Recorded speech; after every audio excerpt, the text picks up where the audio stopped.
کو وہ بڑا نادان ہے۔ الحمد للہ نحمده ونصلی علی رسولہ الکریم۔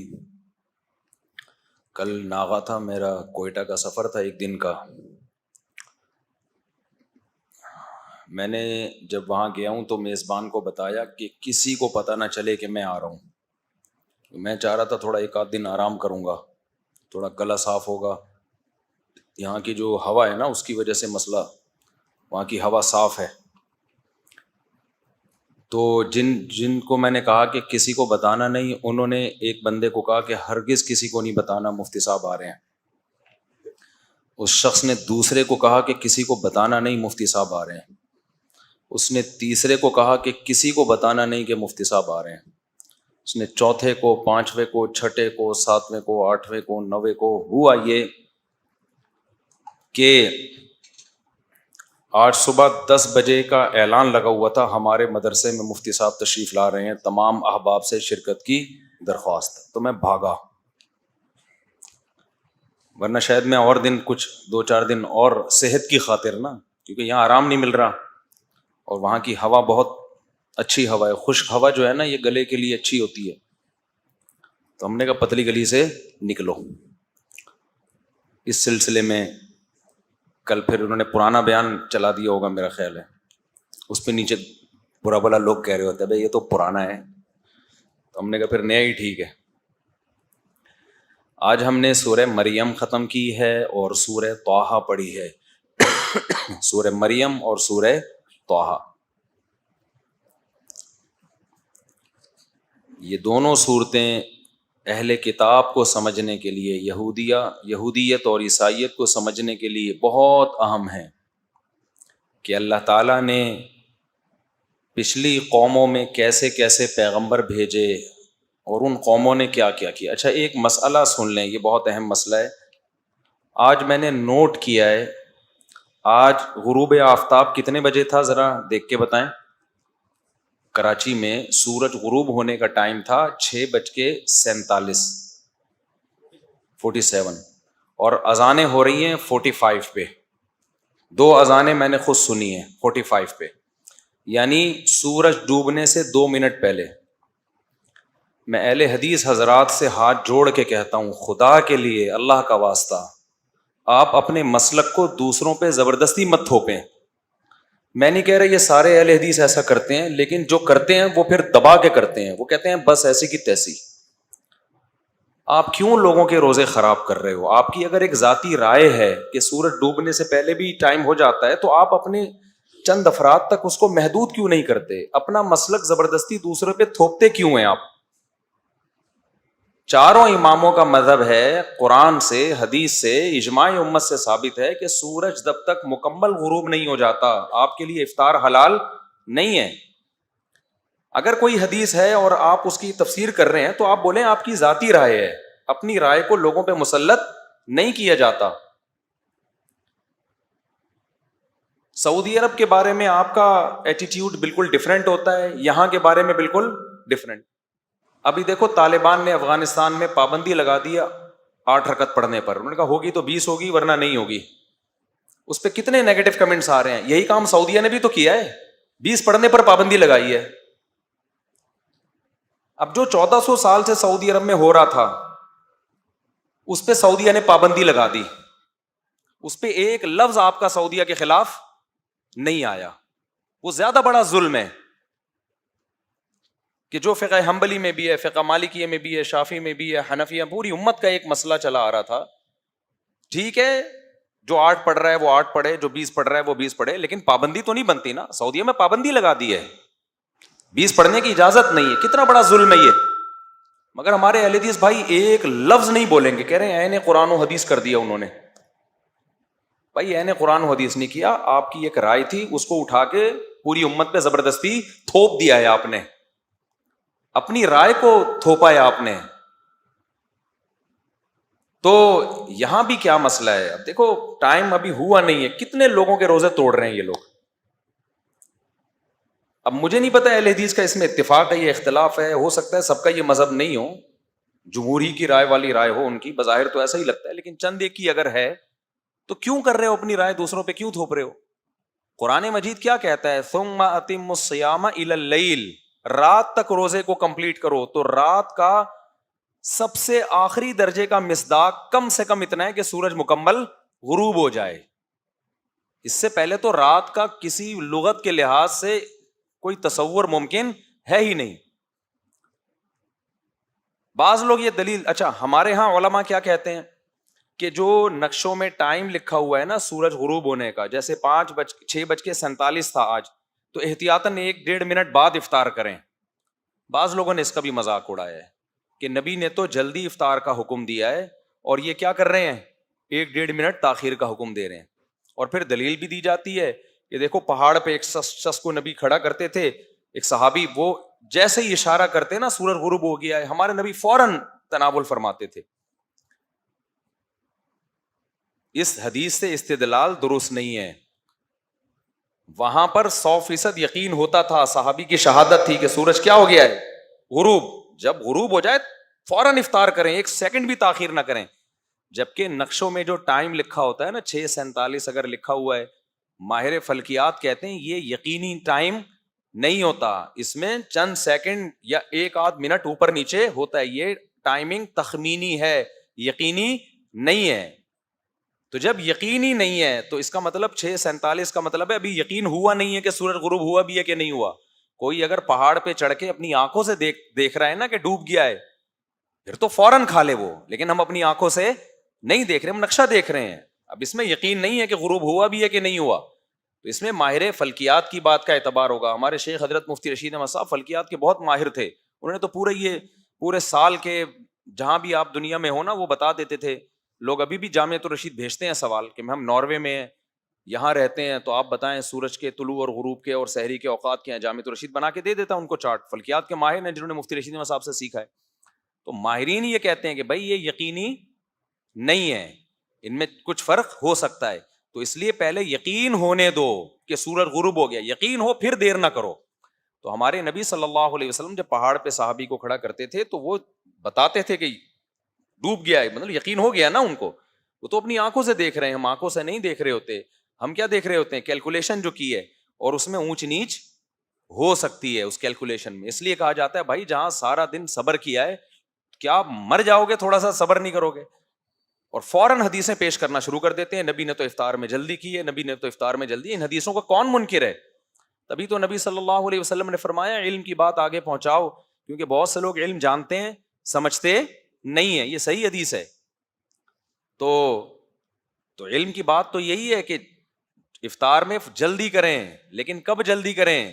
جب 100% یقین ہو جائے کہ سورج غروب ہو گیا ہے. ایک مسئلہ. دوسرا مسئلہ یہ سمجھ لو اچھی طرح، اسلام نے جو ہمیں احکام دی ہے نا ان میں آسانی بہت ہے، لچک نہیں ہے، یہ ذہن میں رکھو. دیکھو اسلام نے ہمیں حکم دیا کہ وضو کرو نماز پڑھو، وضو کے بغیر نماز ہوگی؟ اب جب 4 اعضاء کا دھونا فرض ہو گیا تو ایک بال کے برابر بھی جگہ خشک رہ گئی نا.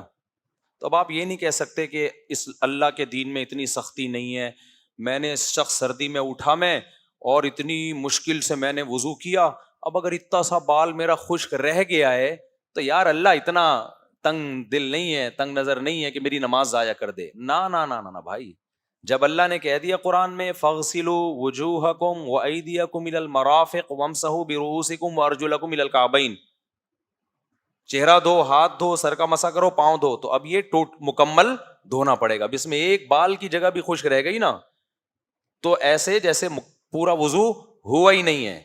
تو افطار میں بھی آپ نے سارا دن روزہ رکھا، 4 سیکنڈ باقی تھے، آپ نے کہا یار سارا دن تو رکھ لیا، اب 4 سیکنڈ سے کیا ہوتا ہے، چل 2 کھجوریں کھا لو. روزہ ٹوٹے گا بھی، 60 روزوں کا کفارہ بھی ہوگا. صبح توڑ دو یا شام کو توڑ دو برابر ہے. سمجھتے ہیں کہ نہیں سمجھتے؟ تو اس لیے جو یہاں پر اس طرح کر رہے ہیں جو حضرات بھی، تو ان کو جا کے سمجھائیں بھائی آپ لوگوں کا کیوں روزے ضائع کر رہے ہو، آپ کیوں ٹائم سے پہلے اذان دے رہے ہو؟ اگر آپ کا مسلک ہے تو آپ کوئی خاص قسم کا اناؤنسمنٹ رکھ دو اپنے مسلک کے لوگوں کے لیے. اپنی رائے پوری، یہاں تو احناف ہے نا، یہاں تو 99% احناف رہتے ہیں، اور پھر احناف بھی نہیں، شوافے کا بھی یہی ہے، شوافے بھی کچھ رہتے ہیں یہاں پہ. آپ زبردستی، اور سب اہل حدیث کا بھی میرا خیال ہے یہ مسلک نہیں ہے. تو یہ بہت بڑے مصیبت بنی ہوئی ہمارے لیے. تو روزے میں جو اذان اگر آپ نے دیکھ لیا نا ٹائم سے پہلے ہو گئی ہے تو پھر آپ نے اس پہ افطار نہیں کرنا. تو اس لیے اذانوں پہ رکھے ہی نہیں. کل کوئی اثر میں اذان دے دے گا, کل کوئی نیا مسلک آ جائے گا مارکیٹ میں کہ جی وہ آدھا گھنٹہ پہلے بھی ہو جاتی ہے, تو کیا کر لو گے آپ؟ دلائل تو ہر آدمی منجن تو بیچ رہا ہے بیٹھ کے. تو اپنا روزہ سارا دن کا خراب نہ کریں. ہاں یقین ہو گیا سورج غروب ہو گیا ہے, اب جلدی کریں افطار میں, اب دیر نہ کریں. چلو بھائی اب ہم پڑھتے ہیں سورہ طٰہٰ پڑھ لیتے ہیں. میرا خیال ہے سورہ مریم تو یہ سورہ مریم پڑھ لیں, سورہ طٰہٰ بعد میں کر لیں گے. دونوں بڑی دلچسپ صورتیں ہیں. اللہ نے سورہ مریم کو شروع کیا حضرت زکریا علیہ الصلوۃ والسلام سے. یہ مکہ میں نازل ہوئی ہے اور نبی صلی اللہ علیہ وسلم کا اس وقت یہود و نصارہ سے کوئی میل جول نہیں تھا. اور ایسے آیتیں نازل ہوتی تھیں, پھر یہ لوگ مشرکین مکہ کہتے تھے اصل میں یہ عیسائیوں اور یہودیوں سے سیکھتے ہیں یہ باتیں, ورنہ ان کو کہاں سے پتہ چل رہی ہیں. لیکن کمال کی بات ہے کہ قرآن نے اتنے خوبصورت انداز سے حضرت مریم کی, حضرت عیسیٰ کی پاک دامنی, موسیٰ علیہ السلام کی حیثیت, ابراہیم علیہ السلام کی حیثیت کو اتنے خوبصورت انداز سے بیان کیا کہ ایسا آج تورات اور انجیل میں بھی نہیں ہے.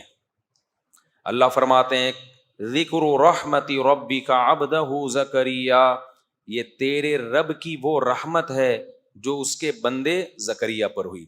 تھوڑا سا میں ہر سال نا پیغمبروں کا تھوڑا شجرہ بیان کرتا ہوں, تو مختصراً بیان کروں گا کیونکہ کئی سال میں نے ڈیٹیل میں بیان کیا ہے.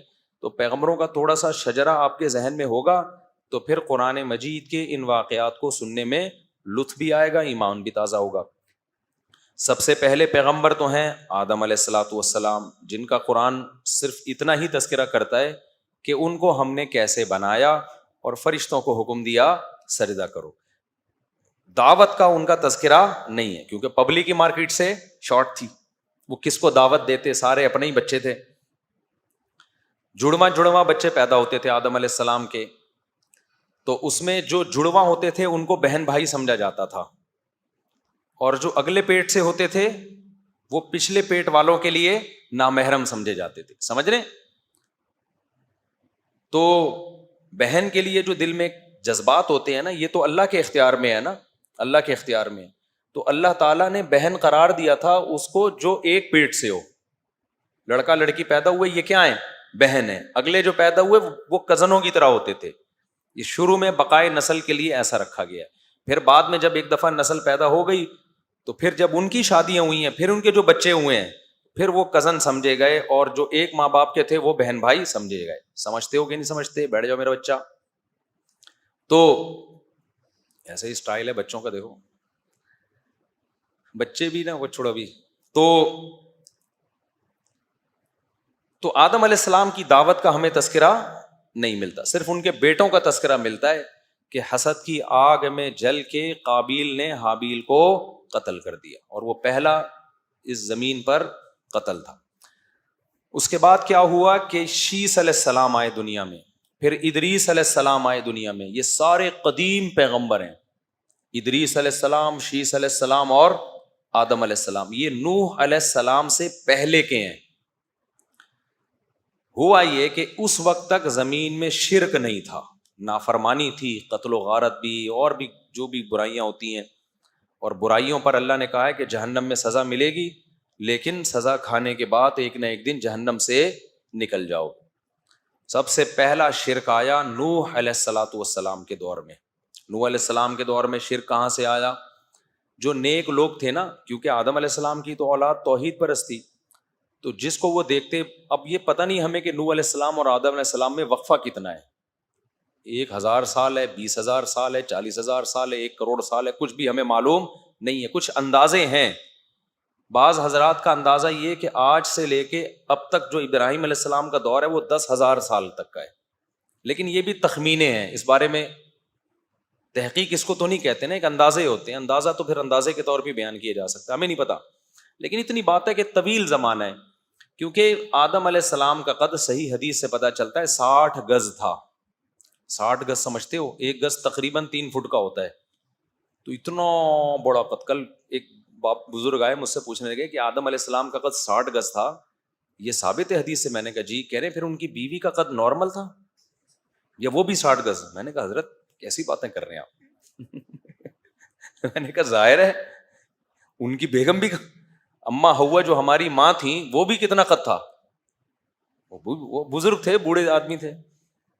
تو پھر مجھے کہنے لگے ہم نے سنا ہے کہ وہ بہت خوبصورت تھیں, دنیا کی سب سے خوبصورت عورت تھی حضرت حوا.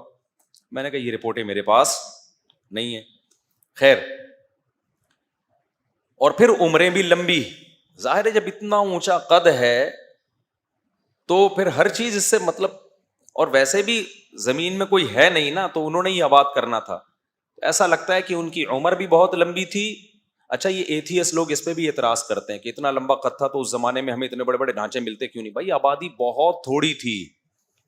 جب اتنی تھوڑی آبادی تھی تو وہ کہاں گئے ہمیں کیا پتا کہاں گئے؟ زمین کوئی چھوٹی تھوڑی ہے, اور ویسے بھی کوئی مل گیا تو آپ ڈائناسور کے کھاتے میں ڈال دو گے اس کو.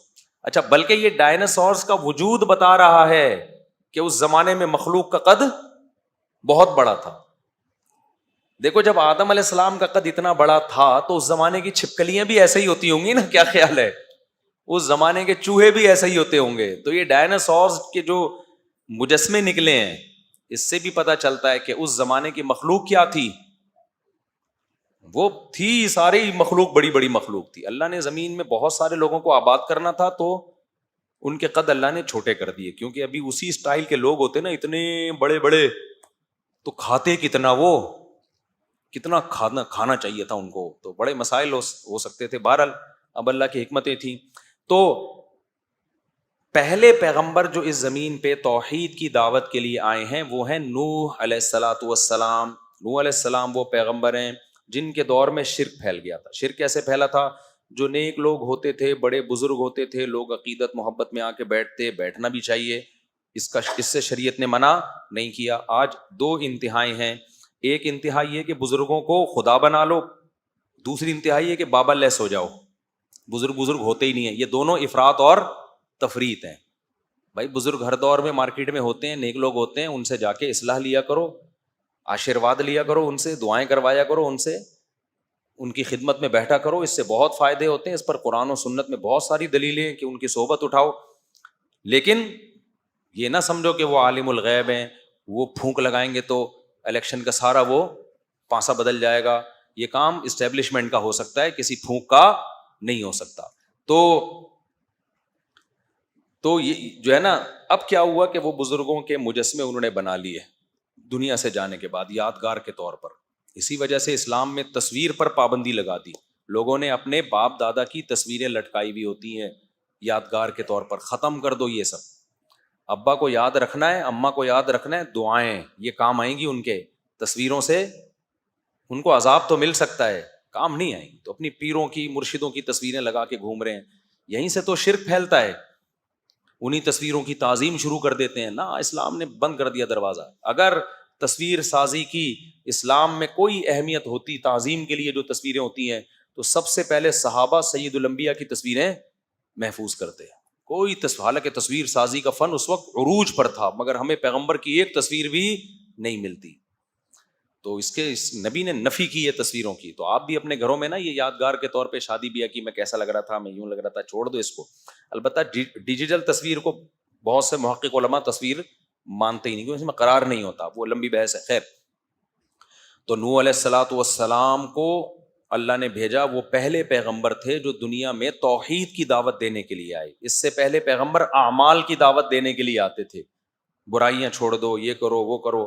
تو پہلے پیغمبر ہے نوح علیہ السلام جو کس دعوت کے لیے آئے؟ بولو, توحید. اچھا, نوح علیہ السلام کو یہ اعزاز حاصل ہے کہ آدم ثانی کہا جاتا ہے. ہم سب نوح علیہ السلام کی اولاد میں بھی ہیں. جیسے آدم علیہ السلام کی اولاد میں, اسی طرح نوح علیہ السلام کی. وجہ کیا ہے؟ قرآن نے کہا ذریۃ من حملنا مع نوح انہ کان عبدا شکورا وجعلنا ذریتہ هم الباقین. اللہ کہتے ہیں میں نے نوح کی ذریت ہی کو باقی رکھا. حام, سام اور یافث نوح علیہ السلام کے 3 بیٹے تھے. جب پوری دنیا میں طوفان آیا ہے نا, نوح علیہ السلام کی قوم ایمان نہیں لائی. 950 سال دعوت دی نوح علیہ السلام نے, کوئی تھوڑا عرصہ نہیں ہوتا. اللہ کا حلم دیکھو, کہتے ہیں نا اللہ حلیم ہے. حلیم کا معنی بردبار, جلدی عذاب نہیں دیتا, مہلت دیتا ہے. کتنی مہلت دی؟ 950 سال. اور نوح علیہ السلام کہتے ہیں دعوت قومی لیلا و نہارا, دن میں بھی دعوت, رات میں بھی دعوت. بار بار بلاتے رہے اللہ کی طرف آؤ، اللہ کی طرف آؤ، اللہ کی طرف آؤ، لیکن ظاہر ہے جس قوم کا پیٹ بھرا ہوا ہونا اس کو اللہ کے علاوہ سب کچھ سمجھ میں آتا ہے، اس کو اللہ کے علاوہ سب کچھ سمجھنا ہے۔ جیسے آج کل ہمارے بہت سے عرب لوگ جو ہے نا، معاشی وسائل کی وجہ سے ان کے وہ پیٹ فل ہو چکے ہیں، لہذا اب ان کو مذہب کیا لگ رہا ہے، داڑھی والے ان کو اچھے نہیں لگ رہے، مذہب ان کو بالکل بھی پسند نہیں آ رہا۔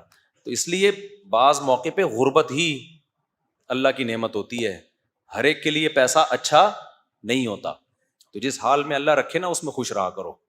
بعض لوگ کہتے ہیں پیسہ آ جائے، پیسہ آ گیا نا تو اللہ کو ہی نہ بھول جاؤ سب سے پہلے، جیسے کہ بھول رہے ہیں وہ لوگ آہستہ آہستہ۔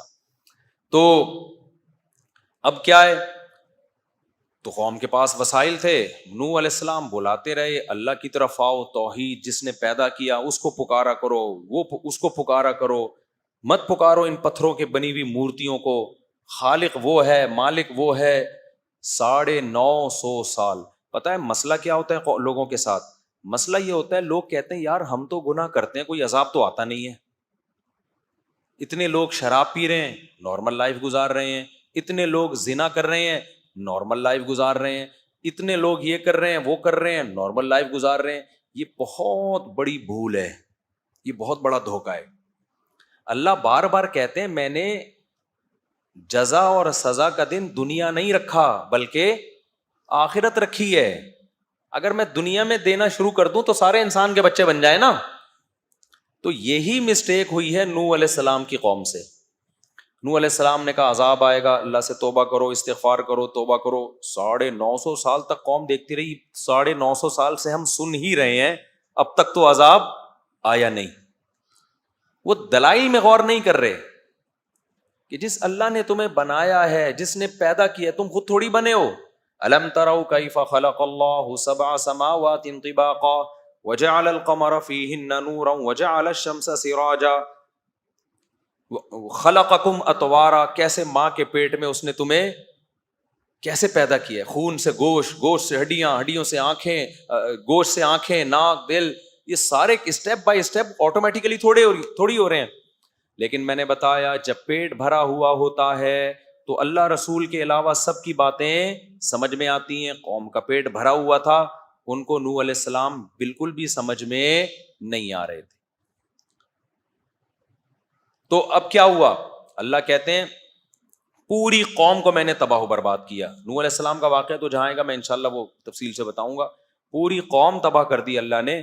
تو نوح علیہ السلام کا ایک بیٹا کنعان، وہ بھی عذاب میں تباہ ہو گیا۔ 3 بیٹے جو کشتی میں سوار ہوئے، حام، سام اور یافث، ان 3 بیٹوں سے نسل چلی ہے نوح علیہ السلام۔ اب ہم میں سے کوئی حام کی اولاد میں، کوئی یافث کی اولاد میں، کوئی سام کی اولاد میں، لیکن یہ تینوں سلسلے جا کے کہاں ملتے ہیں؟ اب یہ انڈونیشیا اور ملیشیا والے لگ رہا ہے سب ایک ماں باپ کی اولاد ہیں، ایک جیسی شکلیں بالکل۔ انڈونیشیا کے کچھ لوگ آئے نا حج کرنے کے لیے، تو ہمارے استاد سے بوڑھے تھے، بزرگ تھے، انہوں نے کہا یار یہ سب کی شکلیں ایک جیسی، لگتا ہے سب ایک ماں باپ کے بچے ہیں یہ، ٹھیک ہے نا۔ تو ہم لوگوں میں لگتا ہے کہ ایک مختلف قوموں کا اختلاط ہوا ہے، لیکن انڈونیشین کے بارے میں، ملیشین کے بارے میں لگتا ہے کہ ایک ہی ماں باپ، کہیں ابا اماں گئے تھے ملیشیا یا انڈونیشیا، پھر کہیں اور انہوں نے شادی کی نہیں، بالکل ایک جیسے۔ چائنا والے بھی ایسے ہی ہیں، تبھی چائنا والے دوسری شادی نہیں کرتے، ان کو پتہ ہے پہلی بیوی بھی اسی شکل کی ملے گی جس شکل کی دوسری بھی اسی شکل کی ملے گی جس شکل کی پہلی ہے۔ چائنا میں اسی وجہ سے رواج نہیں ہے، ہمارے یہاں اپنی ڈفرینٹ چہرے ہیں۔ تو چائنا میں کیا ہے، ایک ماں باپ کی اولاد ہے۔ خیر، تو اللہ میاں نے اب نوح علیہ السلام جو جب دوبارہ آباد ہوئے، یعنی نوح علیہ السلام کی کشتی جودی پہاڑ پہ ٹھہری، پھر اللہ نے خوب آپ کی اولاد میں برکت دی، خوب اولادیں ہوئی آپ کی، اور پھر یہ سلسلہ چلتے چلتے چلتے چلتے یہ جو سلسلہ چلا ہے بالآخر ابراہیم علیہ السلام تک آیا ہے۔ تو حضرت ابراہیم علیہ الصلاۃ والسلام جو تھے، یہ پھر ان کی قوم میں شرک آیا، ابراہیم علیہ السلام نے دعوت دی، اور ابراہیم علیہ الصلاۃ والسلام کو اللہ نے اتنی آزمائشوں میں ڈالا، اتنی آزمائشوں میں کہ اللہ کہتے ہیں کہ ہر آزمائش میں ابراہیم علیہ السلام پورا اترے۔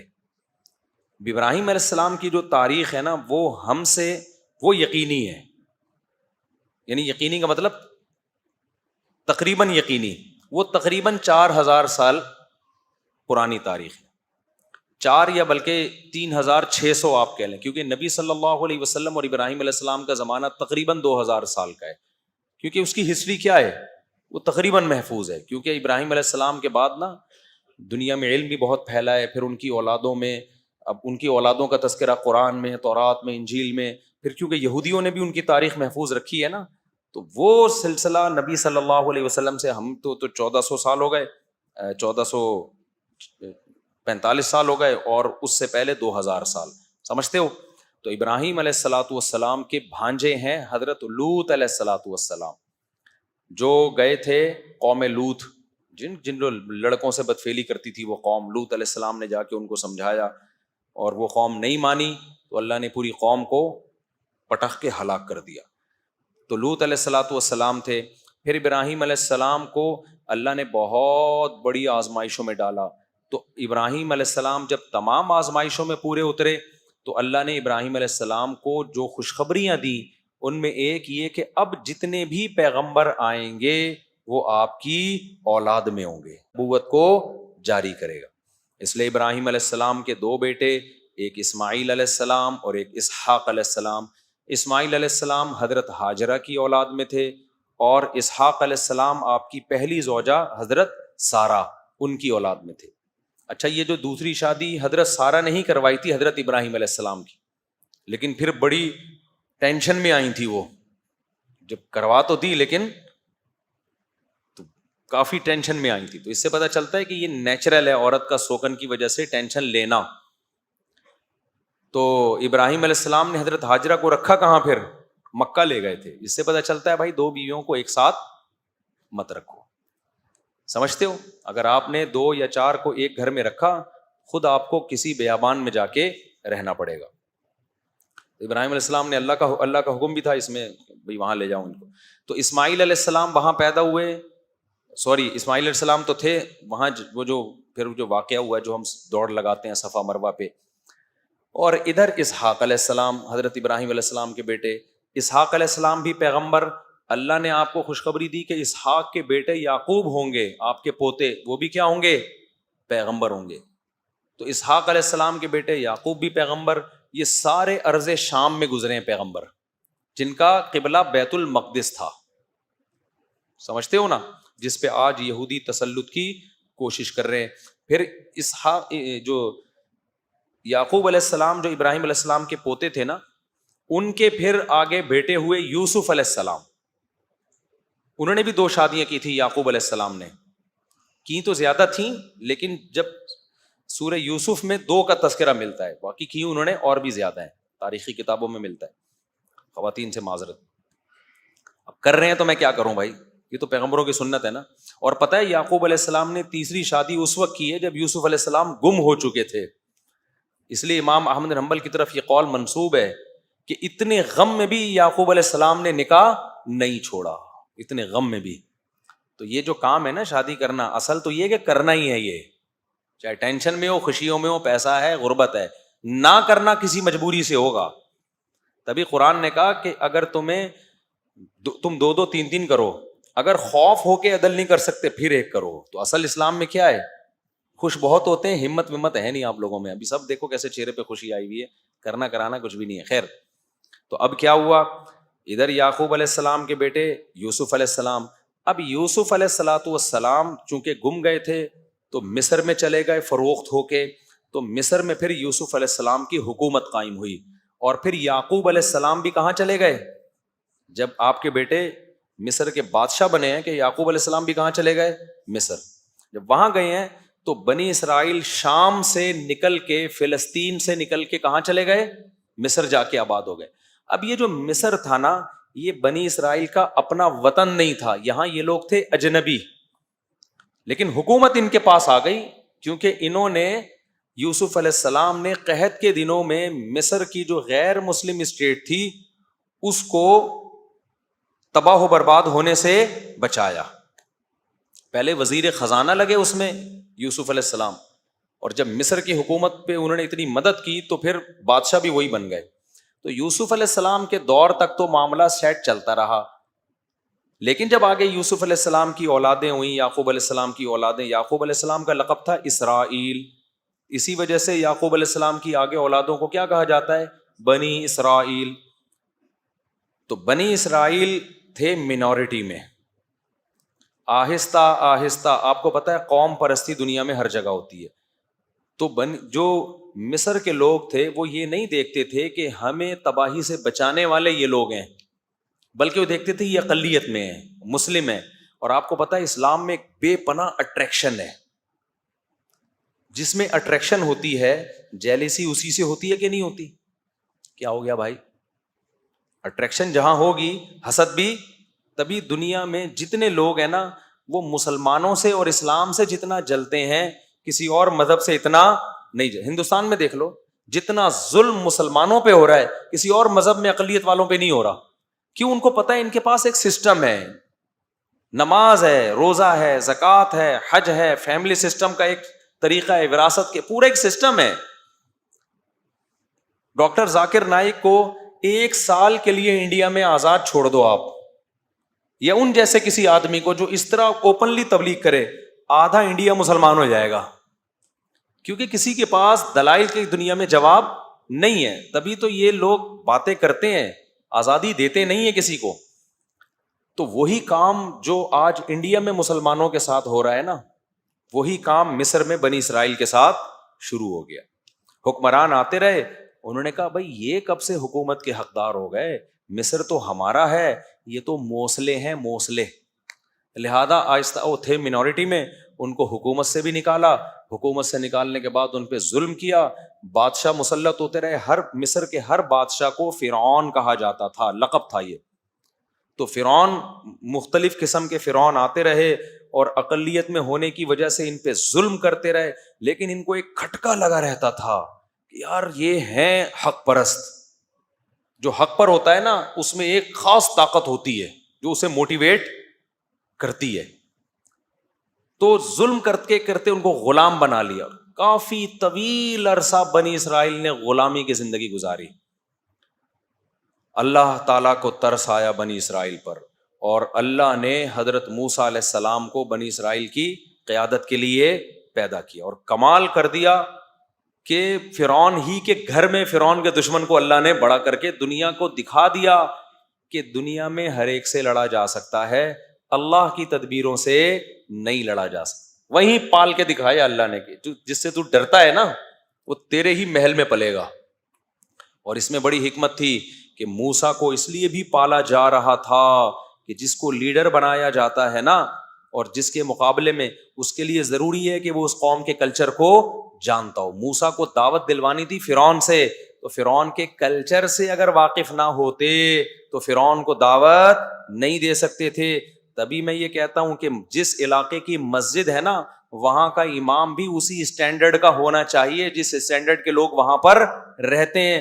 اگر آپ کسی گاؤں دیہات بھینسوں باڑوں والے جگہ سے کسی امام کو لا کے ڈیفینس کلفٹن گلشن اقبال کا امام بنا دیں گے, وہ وہاں پہ صحیح طرح سے لوگوں کو گائیڈ بولو نہیں کر سکے گا. اس سے بڑے نقصان ہوتے ہیں.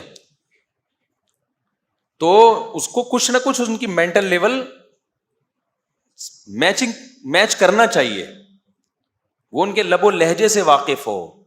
تو موسیٰ سے دعوت دلوانی تھی کس کو؟ فرعون کو. تو اس لیے پلایا کس محل میں؟ فرعون ہی کے محل میں. وہ جا کے آنکھوں میں آنکھیں ڈال کے بات کر سکتے ہیں ان سے.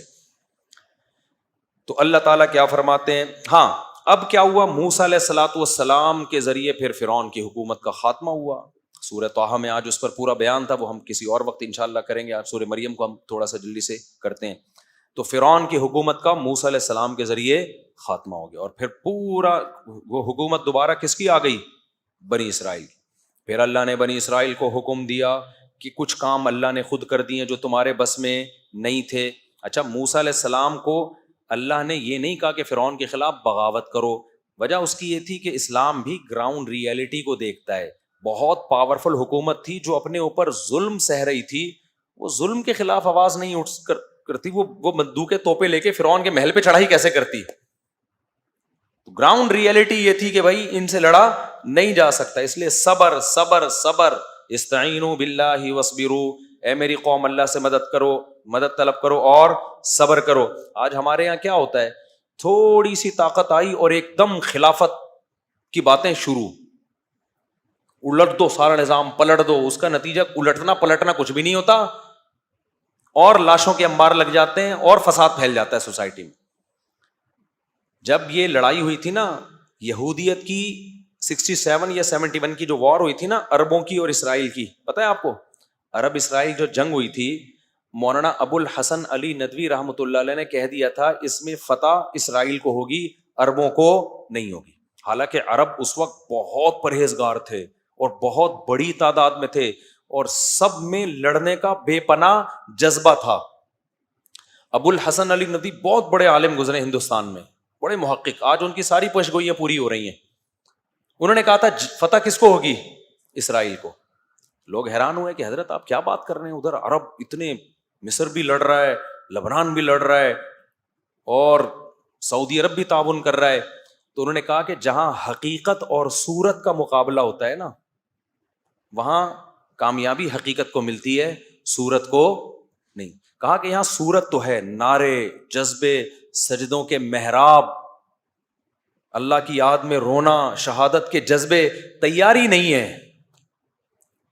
یہودی کے پاس کچھ بھی نہیں ہے, تیاری پراپر کر کے میدان میں اترا ہے. اسے پتا تھا کہ مصر سے بھی حملہ ہو سکتا ہے, میں جب یہ کروں گا, پہلے سے اس نے اس کا انتظام کیا ہوا تھا.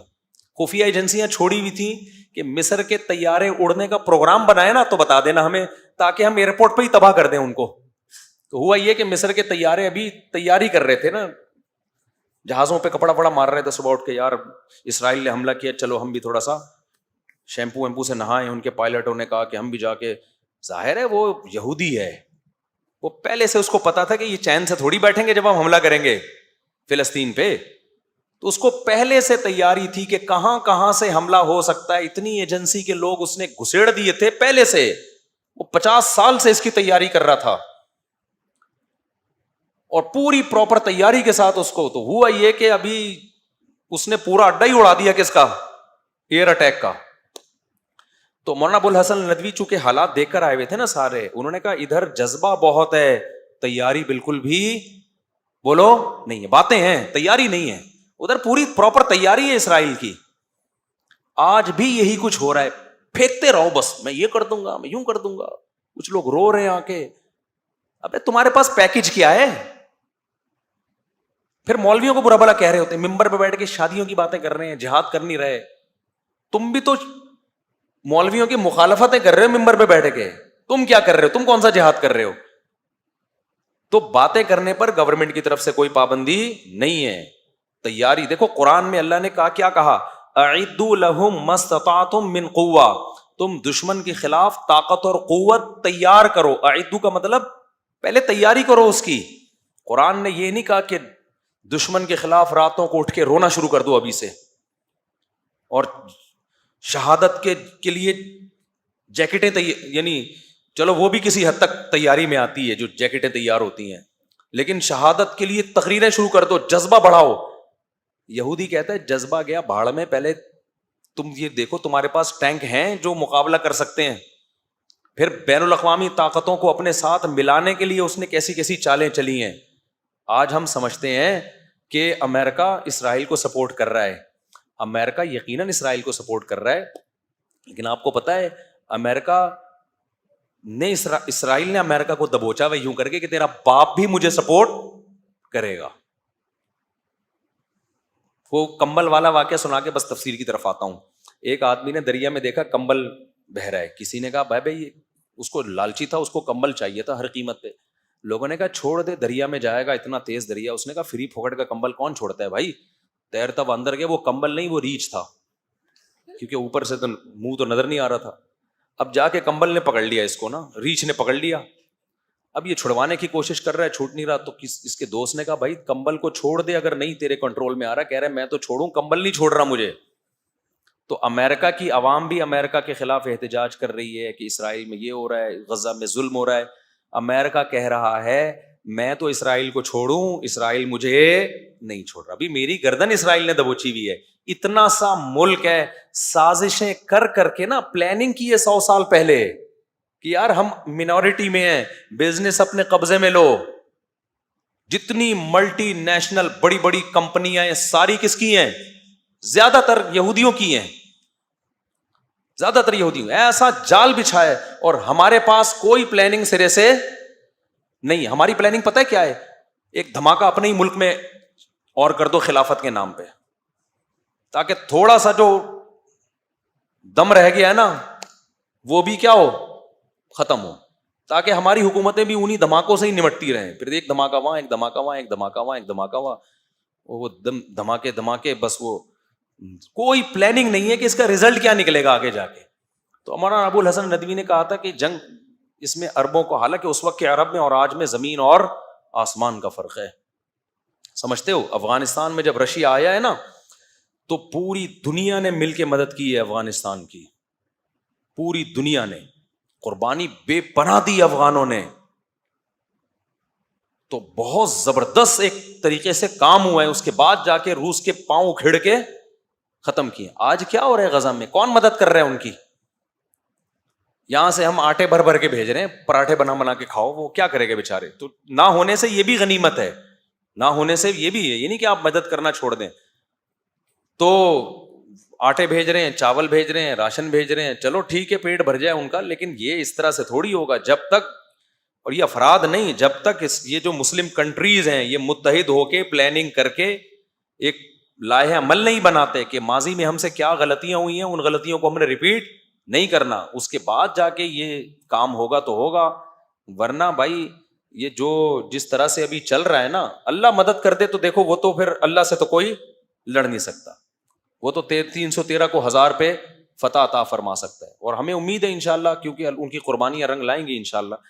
تو کیونکہ احادیث سے تو ہمیں یہ پتہ چلتا ہے کہ یہودیت کا بیڑا غرق ہونے والا ہے آخری دور میں. جو ہے نا یہ جو یہودیوں کو عزت ملی ہے نا، یہ اصل میں یہ وہ اس عزت کی مثال ایسے، قرآن تو جگہ جگہ کہتا ہے ان کے لیے مقدر میں ذلت ہے. اب سوال پیدا ہوتا ہے ذلت ہے تو انہوں نے تو امریکہ کو دبوچا ہوا ہے. تو دیکھو ذلت کے لیے نا پہلے عزت ضروری ہوتی ہے. ہمیشہ عزت دار آدمی کو ذلیل کیا جاتا ہے، ذلیل پہلے سے مزید ذلیل نہیں ہوتا. تو اللہ یہودیوں کو بہت ساری قومیں مسلط ہوئی ہیں، ذلیل کرتی رہی ہیں. اس دفعہ اللہ کیا کر رہے ہیں کہ ایک دفعہ آخری تم عزت حاصل کر لو، اس کے بعد طبیعت سے تم کیا ہو گئے؟ ذلیل. وہ ایک آدمی ایک محلے میں گیا نا، آ کے کہنے لگا شکر ہے میری عزت نہیں ہے اس محلے میں. لوگوں نے کہا کیوں؟ کہہ رہے میں یار ذلیل ہو جاتا اگر میری عزت ہوتی. عزت ہے ہی نہیں تو ذلیل بھی نہیں ہوا. تو لیکن ہمارے کوئی پروگرام نہیں ہے جو اسرائیل نے تیاری کی ہے، ہم اسباب کی دنیا سے غافل ہیں. تو ایسے تھوڑی ہوتا ہے. اللہ نے قرآن میں کیا کہا ہے کہ ان اللہ لا یغیر ما بقوم حتی یغیروا ما بانفسہم. اللہ نے کسی قوم کی حالت اس وقت تک چینج نہیں کی ہے جب تک وہ خود اپنے آپ کو چینج نہیں کرتے. تو ہم چینج ہی نہیں کرتے اپنے آپ کو، اور من حیث القوم چینج نہیں کرتے ہیں، باتیں پھینکتے رہیں گے. اسکالرز بھی آ کے نا اور تخریب کاری کر رہے ہیں خلافت اور جہاد کے نام پہ. وہ بھی کچھ نہیں کر رہے ہوتے. ہر تھوڑی دیر میں فیس بک پہ کلپ آ رہا ہے، یہ مولوی کچھ نہیں کر رہے، یہ مولوی یوں نہیں کر رہے، یہ مولوی. تو کیا کر رہا ہے یار؟ تو بتانا بھائی، تم بھی تو بتاؤ کیا کر رہے ہو. تم بھی تو پھینک رہے ہو نا بیٹھے باتیں بیٹھ کے. کوئی پیکج دو. اس کی میں ایک مثال دیتا ہوں بس، یہ پھر آگے چلتا ہوں. ایک صاحب میرے پاس آئے، مجھے کہنے لگے میں نوجوانوں میں اتنا کام کرنا چاہ رہا ہوں، یہ کام ٹھیوں بڑا زبردست. انہوں نے مجھے لگا کہ بس 5 سال میں پاکستان میں خلافت راشدہ کا دور قائم ہونے والا ہے. مجھے کہنے لگے کہ اب آپ نا ایک میرے چینل پہ ایک ریکارڈنگ کروا دیں کہ یہ بندہ اتنا کام کرنا چاہ رہے، اس کے ساتھ تعاون کریں، چندہ بندہ دیں، اس کا بڑا ویژن ہے. ابے میں نے کہا کچھ کام تو کر کے دکھا میرے بھائی. میں تیرے لیے چندے کا اعلان کروں، کروڑوں روپے لے کے تو مارکیٹ سے شارٹ. کچھ کام کر کے دکھاؤ، میں دیکھوں گا کہ 4 سال میں کیا آؤٹ پٹ آیا ہے، 5 سال میں کیا آؤٹ پٹ آیا، اس کا کیا رزلٹ نکلا. پروگرام شروع میں ہی وڑ تو نہیں گیا کہیں تمہارا؟ جو تھوڑا بہت پروگرام چل رہا ہے ایسا نہ وہ بھی وڑ جائے. 15 سال یا 10 سال پہلے وہ بندہ آیا تھا، 10 سال ہو گئے، کخ ایک کیل بھی نہیں ٹھوکی ہوگی کہیں جا کے نظام تبدیل کرنے کے لیے. تو آپ کچھ کرو نا. اگر کوئی پازیٹو کام کرتے ہو تو وہ کیا ہے شاعر نے کہا ہے نا کہ لوگ شامل ہوتے رہیں گے، کارواں بنتا رہے گا. کام کرو آپ، خود پبلک دیکھے گی. تبلیغی جماعت 2 آدمیوں نے شروع کی تھی اور آج پوری دنیا میں ہے یا نہیں ہے؟ کوئی پبلسٹی کی، کوئی پمفلٹ لگایا انہوں نے، لوگوں نے دیکھا یار کام ہو رہا ہے، شامل ہوتے چلے گئے. اب اتنے بڑے بڑے اجتماع ہو رہے ہیں کہ ان کے لیے کنٹرول کرنا ممکن نہیں ہے.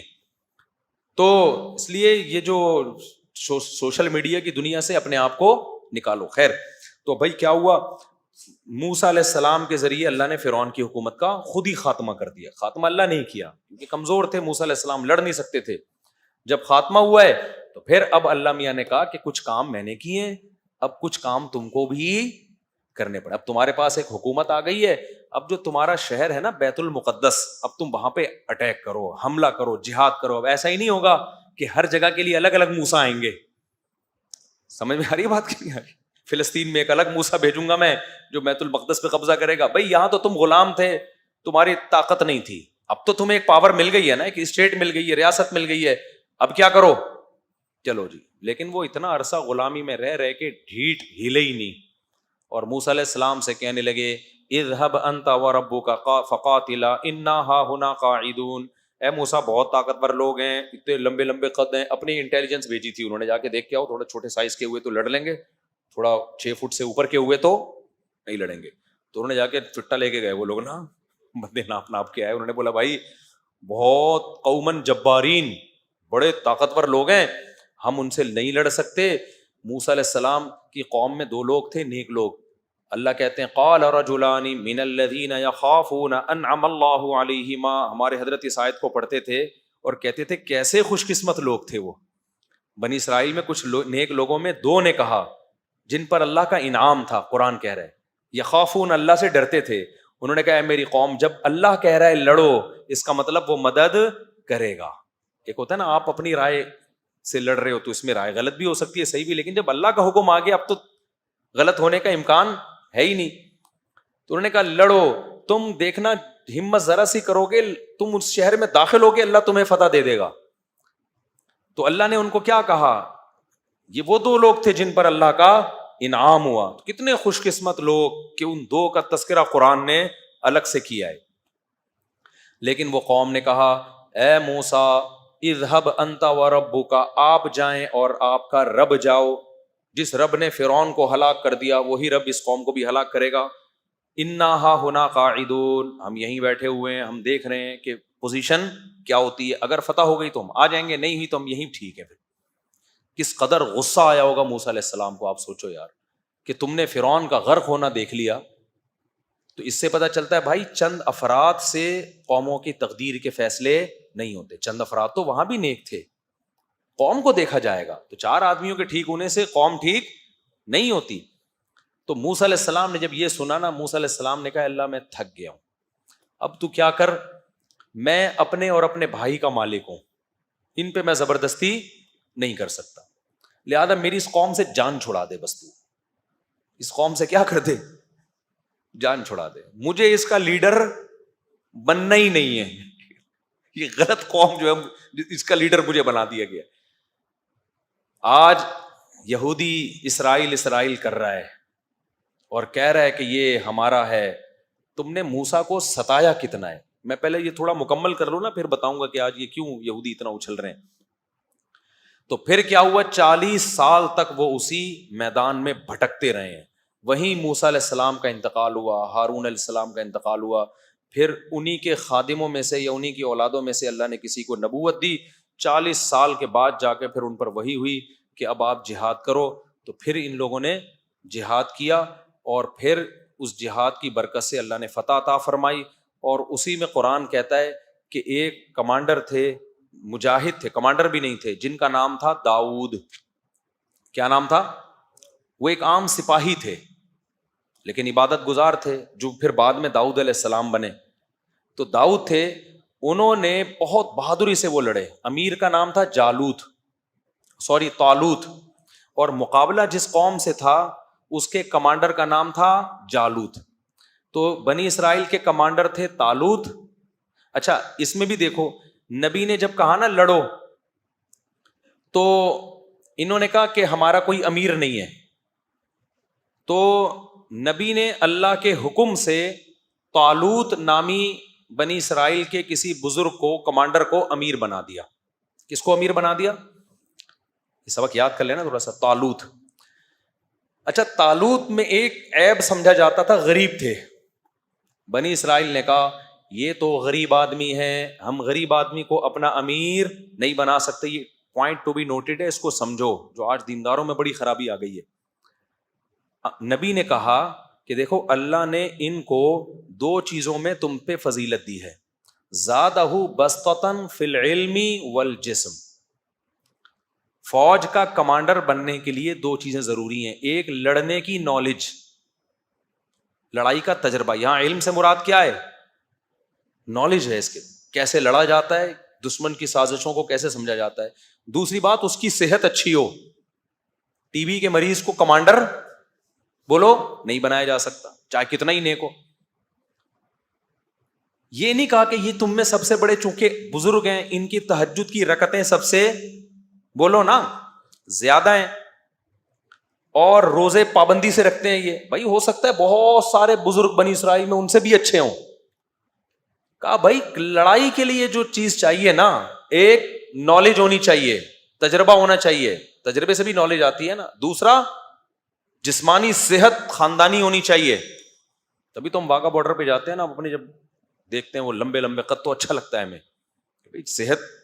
میں برما گیا, وہاں کی میں نے آرمی دیکھی, میں نے کہا یار ان کو تو گرفتار کرنے کا دل چاہ رہا ہے. وہاں سب بیچارے چھوٹے چھوٹے سے ہوتے ہیں, تو میں نے کہا ان کا میرا دل چاہ رہا ہے میں ان کو خود گرفتار کر لوں, لیکن خیر ان کے پاس بندوق بھی ہوتی ہے. تو یہ بھی ایک خوب سمجھ لو کہ جو کام جس سے لینا ہے نا, اس میں اس کی اہلیت کا ہونا ضروری ہے.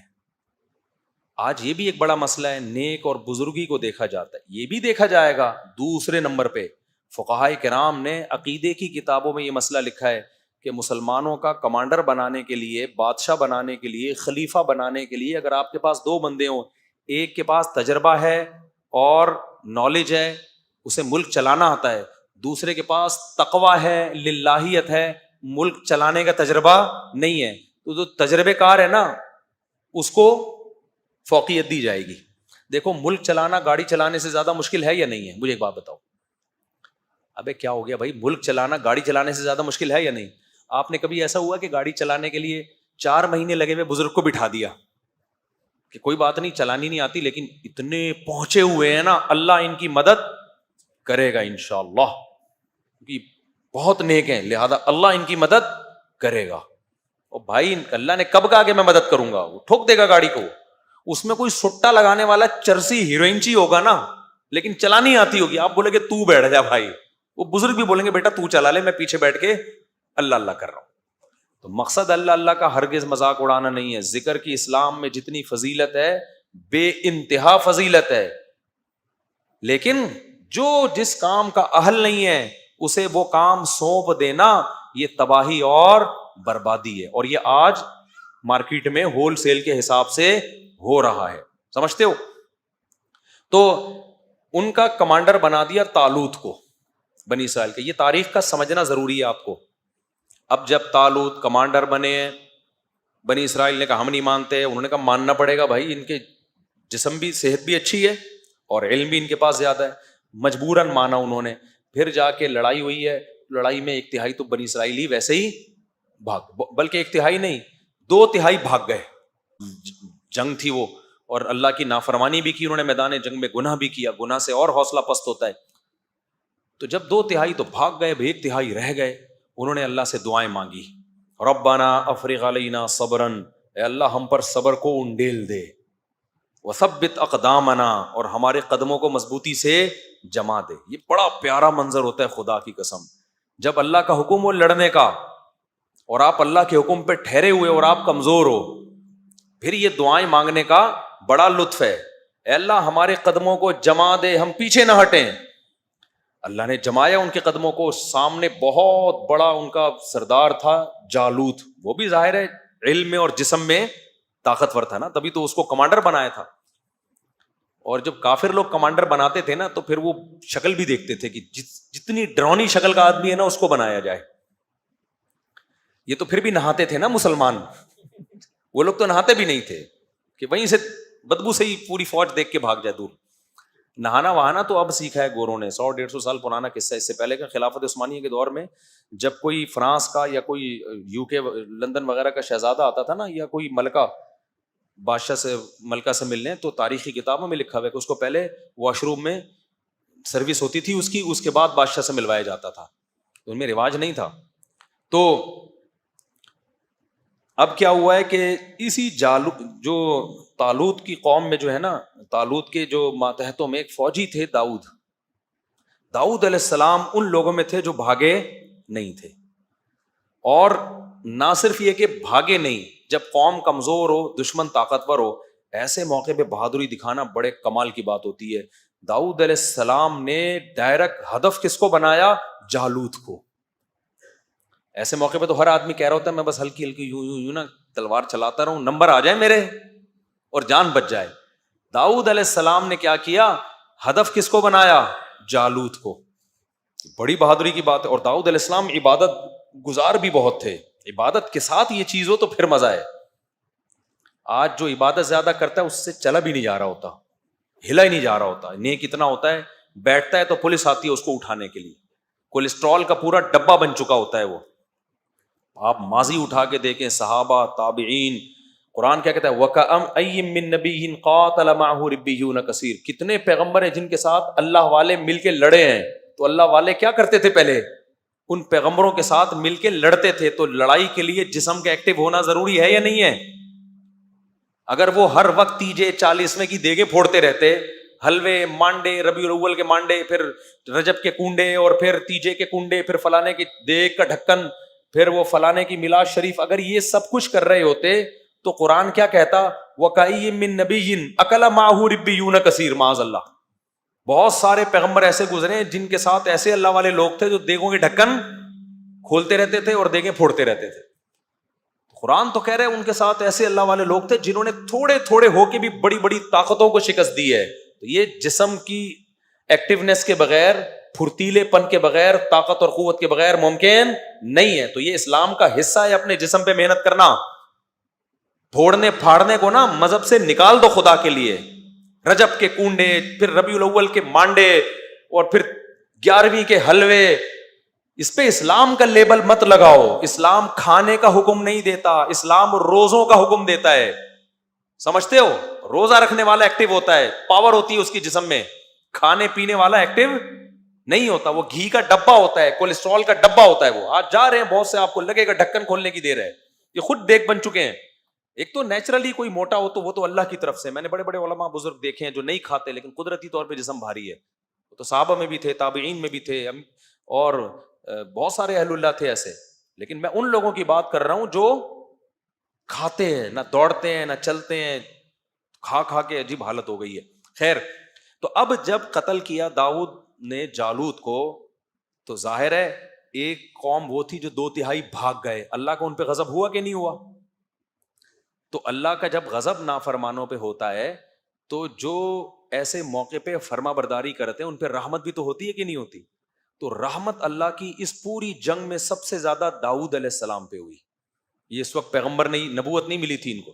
اللہ کہتے ہیں انہوں نے جب بہادری سے لڑے اور جالوت کو قتل کر دیا, آتاہ اللہ الحکمہ, اللہ نے آپ کو نبوت بھی عطا کر دی, اور بالآخر بنی اسرائیل کے بادشاہ بھی کون بن گئے؟ داؤد. پوری خلافت کس کے ہاتھ میں آ گئی؟ بولو, داؤد علیہ السلام. آج بھی یہودی داؤد علیہ السلام کا, تو وہ ڈیوڈ کہتے ہیں, نام ہی چینج کر دیا انہوں نے, تو بہت زبردست تذکرہ کرتے ہیں. تبھی تو وہ داؤد علیہ السلام کی یادیں کرنے کے لیے کہ ہمارا کیا ماضی تھا. پھر جب داؤد علیہ السلام کو حکومت ملی ہے تو داؤد علیہ السلام کی قیادت میں پھر جہاد شروع ہوا. داؤد علیہ السلام کے بارے میں حدیث میں بھی ہے, قرآن میں بھی ہے, بے انتہا عبادت گزار. ساری زندگی داؤد علیہ السلام نے روزہ رکھا, ایک دن روزہ ایک دن ناغا, ایک دن روزہ ایک دن ناغا. یہ پوری زندگی داؤد علیہ السلام کا معمول تھا. اور پوری زندگی تہجد, اور قرآن, وہ جو زبور کی تلاوت کرتے تھے. اللہ نے آپ کو آسمانی کتاب بھی نازل کی آپ کے اوپر. ایسی خوبصورت آواز داؤد علیہ السلام کو اللہ نے عطا فرمائی کہ جب آپ زبور کی تلاوت کیا کرتے تھے تو پرندے آ کے ٹھہر جایا کرتے تھے. اور آپ کو اللہ نے ایک معجزہ دیا, کیونکہ ذکر بہت کثرت سے کرتے تھے. اگر مجاہدین سے یہ ذکر کا عنصر نکل جائے نا تو طاقت اور قوت تو رہ جائے گی لیکن جذبہ ختم. اس لیے اللہ نے جو لوگ اللہ کی راہ میں لڑتے ہیں ان کو ذکر کثرت سے کرنے کا حکم دیا ہے. تو داؤد علیہ السلام جب ذکر کرتے تو قرآن کہتا ہے یا جبال اوبی معہ والطیر، اے پرندوں اور اے پہاڑوں تم بھی داؤد کے ساتھ اللہ کا ذکر کرو.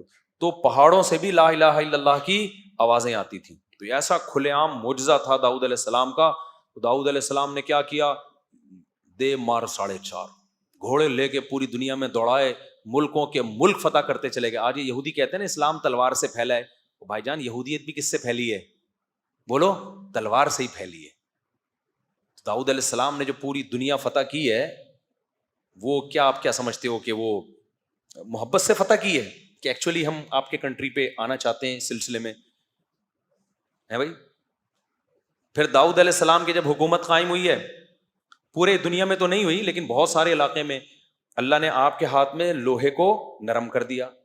زریں بنایا کرتے تھے، جنگی ٹوپیاں بنایا کرتے تھے اور جنگی لباس پوری لوہے کی زریں وہ بنایا کرتے تھے داؤد علیہ السلام اپنے ہاتھوں سے، اور پھر فوجیوں میں بانٹتے تھے. پھر وہ پہن کے لڑائیاں ہوتی تھی تاکہ اثر نہ کرے تلوار. اسباب اختیار کر رہے کہ نہیں کر رہے؟ پھر داؤد علیہ السلام نے بہت ساری استغفر اللہ یعنی معذرت کے ساتھ شادیاں بہت زیادہ کی ہیں. یہ تورات میں ہی لکھا ہوا ہے تو میں کیا کہہ سکتا ہوں. خواتین غصہ ہوتی ہیں کہ شادیوں کا مضمون پتہ نہیں کہاں سے لے آتے ہیں. تو اللہ نے ان کو بہت زیادہ اولاد بھی دی. انہوں نے یہ نہیں کہا کہ 2 بچے ہوں لیکن تمیز کے ہوں، جیسے میں ایک تمیز کا اور اتنا نیک پرہیزگار، تو ایکچولی میرے جب 2 ہوں گے نا تو پھر وہ بہت زبردست طریقے سے ان کو میں پالوں گا اور اپنا جانشین بناؤں گا. یہ فلسفہ فیملی پلاننگ والوں کا ہے، اور یہ فلسفہ انہوں نے یہ دیا ہے کہ یہ ایک غلط بات گڑھی ہے کہ زیادہ تمیز کے ہو نہیں سکتے. حالانکہ یہ فلسفہ کیا ہے؟ غلط ہے. بدتمیز ہونے کو 1 انڈا وہ بھی گندا نکل سکتا ہے، تمیزدار ہونے کو تو 15 بھی صحیح ہو سکتے ہیں. تو یہ فلسفہ ان لوگوں کا بنایا ہوا ہے جس کی وجہ سے بچے ہی مارکیٹ سے شارٹ ہو گئے، تمیز تو دوری کی بات. یعنی اس چکر میں کہ نیک بچے پیدا ہوں، بچے ہی کیا ہو گئے؟ شارٹ ہو گئے.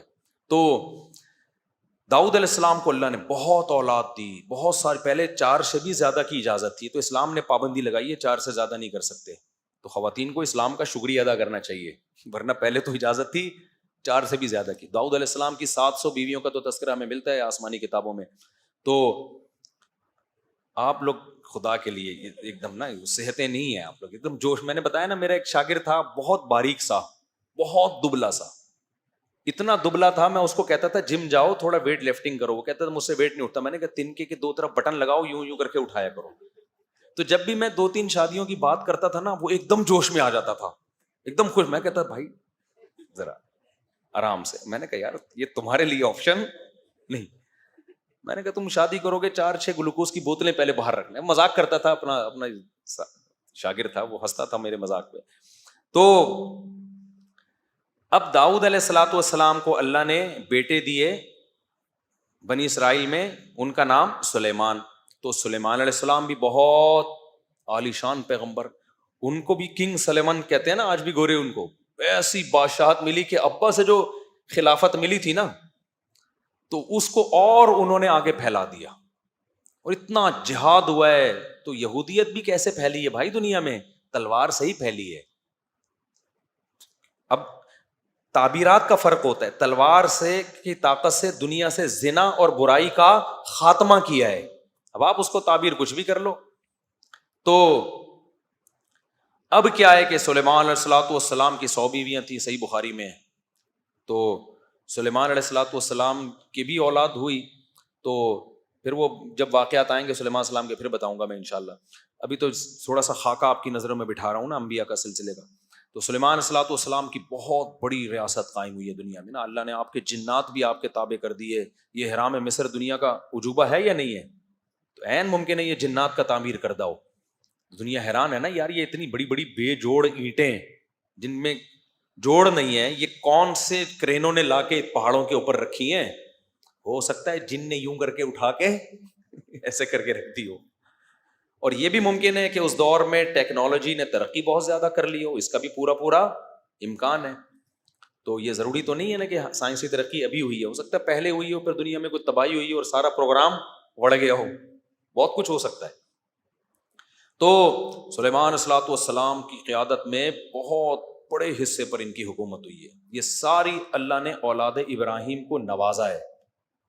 اب چکر کیا ہے؟ چونکہ ان لوگوں میں پھر برائیاں آنا شروع ہوئی یہودیوں میں، پھر سلیمان علیہ السلام کے آگے سلسلہ جو چلا ابراہیم علیہ السلام کا، انہی میں پھر حضرت زکریا علیہ السلام پیدا ہوئے، حضرت عمران پیدا ہوئے، جن کے بارے میں ہمیں نہیں پتا کہ نبی تھے یا نہیں تھے، لیکن قرآن نے ان کا تذکرہ بہت اہتمام سے کیا. ان اللہ اصطفیٰ آدم ونوحا وآل عمران علی العالمین، کہ اللہ نے آل عمران کو جہان والوں پر منتخب کیا. تو عمران جو تھے، حضرت عمران، ان کی زوجہ، انہوں نے منت مانی کہ میرے ہاں بچہ پیدا ہوگا تو میں اسے بیت المقدس کی خدمت کے لیے وقف کر دوں گی. تو بچہ کے بجائے مریم پیدا ہو گئی، حضرت مریم. اچھا، حضرت زکریا علیہ السلام بھی بے اولاد تھے، اور یہ زکریا علیہ السلام تھے حضرت مریم کے خالو. سمجھ رہے ہیں؟ حضرت مریم کے خالو، یہ بھی بنی اسرائیل کے پیغمبر ہیں اور بہت زیادہ عبادت گزار تھے یہ. تو زکریا علیہ السلام کا زمانہ نبی صلی اللہ علیہ وسلم سے تقریباً 600 سال. زکریا علیہ السلام، حضرت مریم، حضرت عمران اور حضرت عیسیٰ، یہ 4 بزرگ شخصیات ہیں جن کا قرآن میں تذکرہ ملتا ہے. اور یہ چاروں نبی صلی اللہ علیہ وسلم سے تقریباً کتنا فاصلہ ان کا؟ 600 سال کا. ان میں پہلے حضرت زکریا اور یحییٰ علیہ السلام، ان میں پہلے حضرت زکریا ہیں، ان کی زوجہ کے بھانجی ہیں حضرت مریم. سمجھ رہے ہیں؟ حضرت مریم تھی حضرت زکریا کی زوجہ کی بھانجی، اور حضرت مریم کے بیٹے ہیں حضرت عیسیٰ، اور حضرت زکریا کے بیٹے ہیں حضرت یحییٰ. تو یہ 3 پیغمبر ہو گئے، حضرت زکریا، ان کے بیٹے حضرت یحییٰ، اور حضرت زکریا کی زوجہ کے بھانجی حضرت مریم اور ان کے بیٹے حضرت عیسیٰ. تو ان میں حضرت عیسیٰ، یحییٰ اور زکریا، یہ 3 پیغمبر ہو گئے، اور 2 بزرگ شخصیات ہو گئی ان میں، ایک حضرت عمران اور ایک حضرت مریم. سمجھتے ہو کہ نہیں سمجھتے؟ اور حضرت عمران کی زوجہ کو بھی آپ انہی میں شامل کر لیں، کیونکہ وہ بھی بہت بزرگ خاتون تھی. انہوں نے منت مانی کہ اللہ میرے بیٹا پیدا ہوگا تو میں اسے بیت المقدس کی خدمت کے لیے وقف کروں گی. تو بیٹے کے بجائے حضرت مریم پیدا ہو گئی. تو پھر وہ حیران ہوئی کہ لیس الذکر کالانثیٰ، ظاہر ہے جو کام بیٹے کر سکتا ہے وہ بیٹیاں نہیں کر سکتی. لیکن اللہ کے علم میں تھا کہ اللہ اس بیٹی کو ایسا نوازے گا کہ اس کا نام قیامت تک زندہ رہے. قرآن میں کسی عورت کا نام نہیں ہے سوائے مریم کے. ہر عورت کا جب اللہ تذکرہ کرتا ہے نا تو ان کے شوہر یا باپ کی طرف نسبت کر کے. حضرت آسیہ جو تھیں فرعون کی زوجہ، ان کو قرآن آسیہ نہیں کہتا، امرأۃ فرعون، فرعون کی بیوی. اس سے بھی پتہ چلتا ہے کہ عورت کی پہچان کس سے ہے؟ مرد سے ہے، یا باپ سے یا شوہر سے. نسبت اللہ اسی کی طرف کرتا ہے. اور نوح علیہ السلام کی بیوی کافرہ تھی. قرآن کیا کہہ رہا ہے؟ نام نہیں لے رہا، امرأۃ نوح، نوح کی بیوی نے کہا. لوط علیہ السلام کی بیوی کافرہ تھی، نام نہیں لیا قرآن نے، امرأۃ لوط، لوط کی بیوی کہا. آدم علیہ السلام کی زوجہ جو ہماری ماں تھیں، نام اللہ نے حوا ان کا بیان نہیں کیا، بلکہ اسکن انت و زوجک، اے آدم تو اور تیری زوجہ. تو اس لیے خواتین کو چاہیے کہ اپنے گھر کے مردوں کو تھوڑا سا پروٹوکول دے دیا کریں.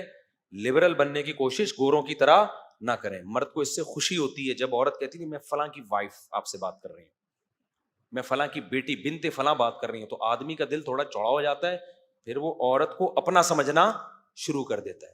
اور اگر کہے کہ میں مسٹر فلانی بات کر رہی ہوں، میاں کہے گا میں کس سلسلے میں آیا ہوں پھر یہاں پہ. اور یہ گوروں نے بھی تھا، مرسز فلاں تھا، چلتا تھا نا گوروں میں، جب تک ان کا فیملی سسٹم چل رہا تھا نا، مرسز، وہ بھی نام نہیں لیتے تھے. یہ چند سال پہلے کی بات ہے. اب تو گوروں نے بھی مرسز ورسز ختم. تو صرف حضرت مریم کا نام لیا ہے قرآن نے. اس میں کیا حکمت ہے؟ کیونکہ قرآن بالکل واضح کہنا چاہتا ہے کہ عیسیٰ مریم کے بیٹے ہیں، مریم کے. وہاں اگر فلانی بنتے تو کنفیوژن پیدا ہو سکتی تھی. اس سے بھی پتہ چلتا ہے کہ جہاں کنفیوژن کا خطرہ ہو نا، پھر عورت کا نام لیا جائے گا، پھر شرم و حیا نہیں ہوگی. جیسے نکاح جب پڑھاتے ہیں تو اس میں لڑکی کا نام اناؤنس کیا جاتا ہے. اس میں یہ نہیں ہو کہ فلانے کی بیٹی اور فلانے کو پتہ نہیں کتنی بیٹی ہیں, کون سی والی کو ہو رہا ہے کون سی کا نہیں ہو رہا. جہاں ضرورت ہوگی وہاں نام اناؤنس کیا جائے گا, جہاں ضرورت نہیں ہوگی تو عورت کا نام چھپا دینا یہ بہتر ہے. اس کی نسبت کس کی طرف کر دی جائے, اس کے, اللہ نے مردوں کو بڑی عزت دی ہے اور اس میں عورت کا بھی فائدہ ہے. عورت اگر مردوں کو رسپیکٹ دے گی نا تو مرد کا دل کیا ہوگا بھائی, بڑا ہوگا, پھر اس کے لیے قربانی دے گا. اور اگر اس کی آنکھوں میں آنکھیں ڈال کے بات کرے گی تو پھر آدمی تو پاورفل ہے بھائی, وہ پھر عورت کو رسپیکٹ نہیں دے گا. وہ کہے گا جب تم ہمارے جیسی تو ہم بھی پھر ٹھیک ہے, ہم تھوڑی تمہارے لیے قربانی دیں گے. وہ تو اب کیا ہوا, جلدی سے بات کو سمیٹتا ہوں. زکریا علیہ الصلوۃ والسلام کی بھی اولاد نہیں تھی, اور حضرت, تو اس خاندان میں نا اللہ نے کوئی خاص رحمتیں کی, کیونکہ بنی اسرائیل کے یہ سلیکٹڈ لوگ تھے. ان کی خاصیت کیا تھی؟ قرآن کہتا ہے کانوا یسارعون فی الخیرات. حضرت عمران ان کی زوجہ, حضرت زکریا ان کی زوجہ, یہ جو خاندان تھا یہ راتوں کو اٹھ کے عبادت کیا کرتے تھے اور ہم سے دعائیں مانگا کرتے تھے, رغبا و رہبا, جہنم کے خوف سے اور جنت کی لالچ میں. تو کسی خاندان کو اگر سلیکٹڈ بنانا ہے نا اللہ کی نظر میں, تو اس میں تہجد کا رواج بہت ضروری ہے. کسی بھی خاندان میں اگر یہ رواج ہے نا رات کو اٹھ کے دعائیں مانگتے ہیں, اور دعائیں کیا, یہ نہیں کہ فلانے کی جاب لگ جائے وہ بھی مانگے آپ, اصل کیا ہے کہ آخرت کی فکر ہو, تو یہ پھر وہ خاندان ہے جو اللہ کی نظر میں بہت زیادہ منتخب ہے. پھر ان کے ساتھ معجزے کرامتیں ہوتی ہیں. تبھی جب زکریا علیہ السلام کو اللہ نے خوشخبری سنائی کہ آپ کی اولاد ہوگی تو وہ حیران ہونے لگے. ابراہیم علیہ السلام کو جب خوشخبری سنائی آپ کی اولاد ہوگی, حیران ہونے لگے. ان کی بیوی حیران ہونے لگی, کیسے؟ تو اللہ نے فرمایا بھائی تم پر اللہ کی رحمتیں ہیں, برکتیں ہیں. اور پھر اللہ نے بھی فرمایا یسارعون فی الخیرات, یہ لوگ نیکیوں میں ایک دوسرے سے آگے بڑھتے تھے اور ہمیں راتوں کو اٹھ اٹھ کے پکارا کرتے تھے.